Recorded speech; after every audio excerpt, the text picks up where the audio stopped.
Betty palette is back from Lisa Eldridge and it's beautiful. But if you're anything like me, you buy a palette like this and then you maybe use like the 2 taupe shades, or maybe even just 1, to be honest, the safe shades. We all want simple, wearable looks, but this palette doesn't even have a matte shade to make things easy. Today we're going to use no more than 2 eyeshadows per look, and we're going to use the whole palette to go from soft daytime polish to full evening drama.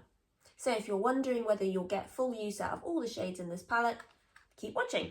So this look is the look I'm calling Chromatic Violet, which is the instantly iconic look that Lisa just created on Alexa Chung in her most recent video. It's a combination of the 2 purple shades and it looks so editorial and like you've used really complex products to do it, but it's actually, again, as Lisa cleverly showed us, only using 2 eyeshadows. So it's based on a halo eye, which is where you have kind of the light coming into the centre, and she uses Lavender Queen, which is a satin metallic, and Prima Donna, which is a metallic.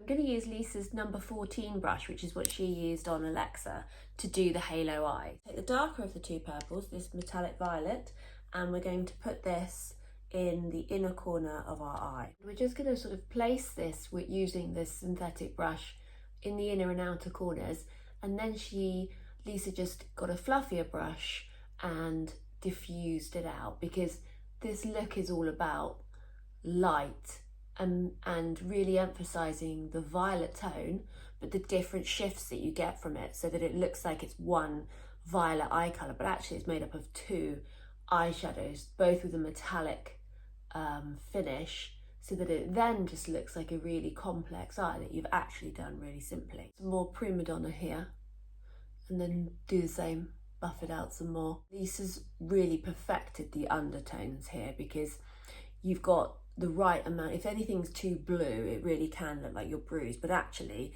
that's doing a really great job of giving me a shadow. Next colour I'm going to take is the Lavender Queen, and just using my finger like she did in the Alexa video, I'm just going to place it into the centre of my eyelid. This shadow almost has kind of like a blue iridescence to it, which I just always get addicted to. This just gives you kind of an icy eye. It's beautiful, and that's really created light amongst that violet colour, so it's lifted it, and immediately any fear we had of the kind of bruised look has been removed. So I'm just going to really kind of tap that in. Same on the other eye. If anybody remembers, but the Chanel palettes of like the 2000s always used to have these kind of real iridescent shifts in the quads, and I used to go crazy for the ones that used to shift blue, and this reminds me of it.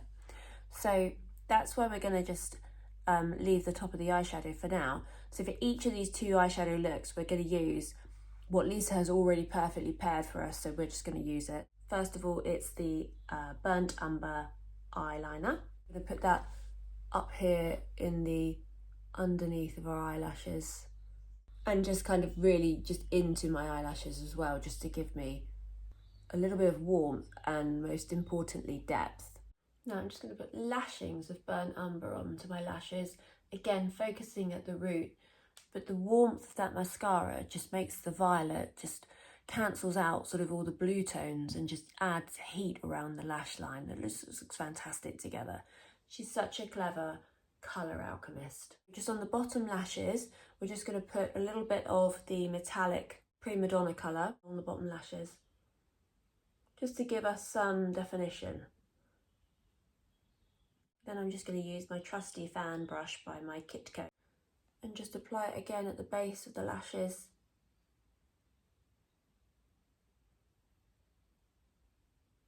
It's going to stop the purpley colour that I've just used looking too cool toned. I have enough blending, haven't got anything new on the brush. I'm just softening out the edges just to make it look more refined and like it just disappears into my skin tone. Same brush that I've got the Prima Donna on, and just go over that just to create an invisible line at the sides, just to elongate my eye really. And that's the first look, called Chromatic Violet. Look 2 can be called our Mulberry Mink Halo, and I'm going to use the shade Posh, which is a Mulberry Mink colour.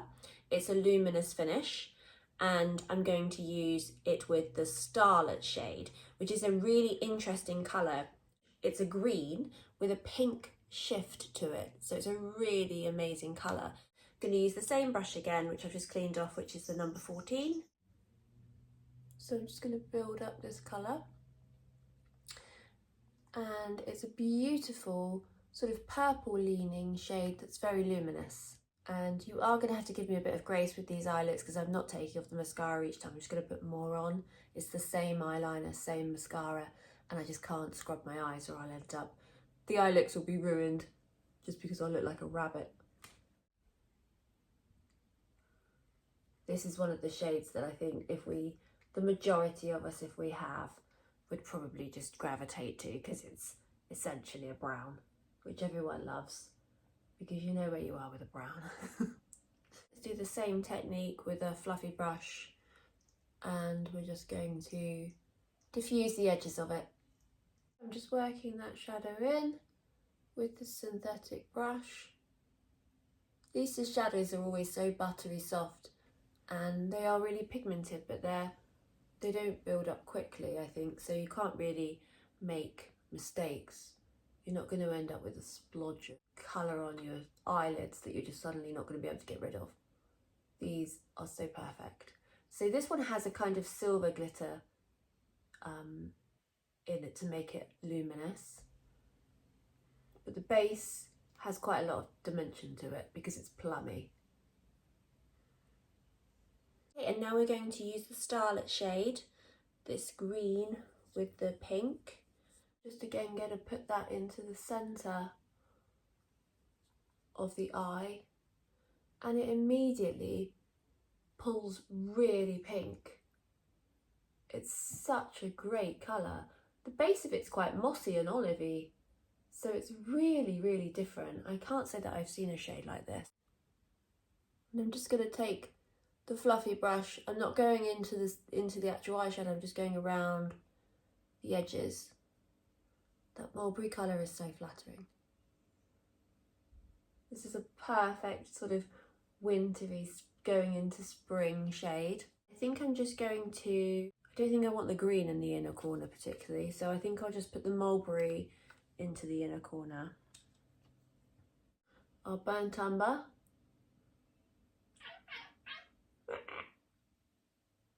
Sorry, that's my cat. She likes to talk. Her name is Betty as well, so it's just incredible. It's just the dawn of the Bettys here at the moment. On the lash line with this, just because I think with the mulberry colour and then going into that gorgeous pinky tone, again the warmth will just really amplify how those colours play. This is all about contrast and colour theory. This little lip brush, just going to go along and over it just to blend it in more. And some mascara. And that really pulls on the mulberry colour. Burnt umber underneath. I'll show you my Betty. Bets? This is my Betty. She's beautiful. She's not lilac, but she's got spots and stripes. Add a little bit of liner in the inner waterline of my eye. I really love how the contrast of the mulberry colour is just really working against the green to create a real contrast, but the pink pigment in the Starlet colour then means that it's cohesive and it just all ties together. So that's look 2, that's our mulberry mink eye. Look 3, we're back, we've taken most of this off. We're going to use Talk to the Pore, which is this Mink cool tone shade, but we're going to blur it with this gold, the only warm tone shade she has in this palette, which is a gold called High Maintenance, and we're going to create a look called High Maintenance Blur.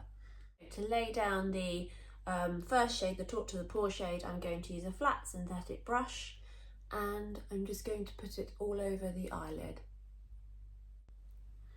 And then I'm going to buff it out with, you know, the brush you see every week, the Victoria Beckham dual-ended, I don't know which then, but I'll look it up what this is called.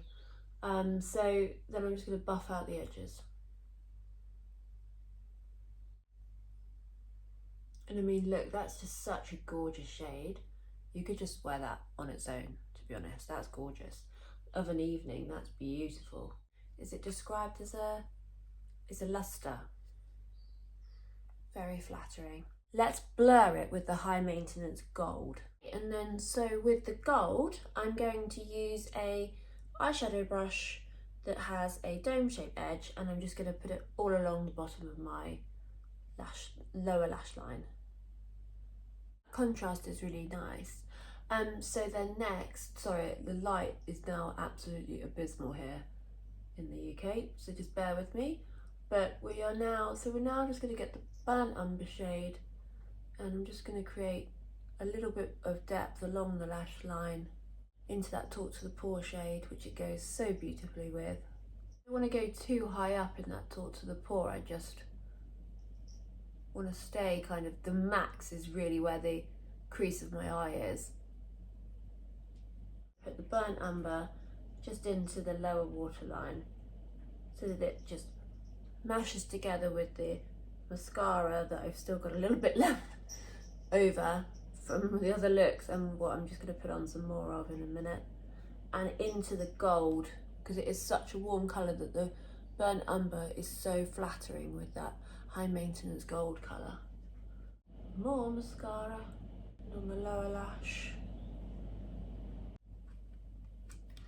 That's our third and final look, the high maintenance blur look. So I've been usurped from my seat, and Betty's now taken ownership of it. Thank you so much for watching. I hope you enjoyed the full deep dive into the Betty palette, and see you next week.